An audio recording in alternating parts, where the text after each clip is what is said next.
হাজারটা অবহেলা অপমান সহ্য করেও তুমি এতদিন যে মানুষটার পাশে ছিলে সেই মানুষটার পাশ থেকে জাস্ট কদিনের জন্য সরে যাও। তুমি সরে গিয়ে দেখো সে তোমায় খুঁজছে কিনা, নিজেকে তার কাছ থেকে আড়াল করে দেখো সে তোমায় গুরুত্ব দিচ্ছে কিনা। ভালোবাসা একতরফা হতে পারে, কিন্তু সম্পর্ক সম্পর্ক কখনোই একতরফা গড়ে ওঠে না।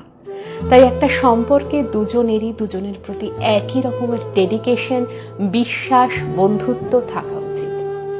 যে মানুষটা সারাদিন অপেক্ষা করে তার কাছের মানুষটার গলার আওয়াজ শোনার জন্য, থালা আগলে সারাটা রাত বসে থাকে, হাজারটা অপমান সহ্য করে, হাজারটা অভিমান জমিয়ে প্রিয় মানুষটার জন্মদিন কখনো ভুলে যায় না, বারবার অবহেলিত হয়েও প্রিয় মানুষটার জ্বর হলে ছুটে যায়, সেই মানুষটাকে ইগনোর করা পাপ।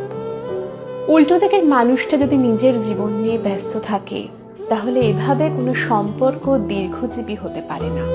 তাই সেই মুহূর্তে নিজের থেকেই কিছুদিনের জন্য দূরত্ব বাড়িয়ে নেওয়া উচিত উল্টো দিকের মানুষটার থেকে। দূরত্ব বাড়িয়ে নেওয়ার পর যদি উল্টো দিকের মানুষটা তোমায় খোঁজে, নিজের ভুল বুঝতে পেরে তোমার কাছে ক্ষমা চায়, তাহলে বুঝে নিও সম্পর্ক এখনো ভালো আছে। জাস্ট কয়েক মুহূর্তের জন্য সম্পর্কটা শিথিল হয়ে গিয়েছিল। আর যদি তুমি দূরে সরে যাওয়ার পরও উল্টো দিকের মানুষটা তোমায় একবারও না খোঁজে, একবারও না তোমার সাথে কথা বলতে চায়, তাহলে বুঝে যেও সম্পর্কটা নষ্ট হয়ে গেছে।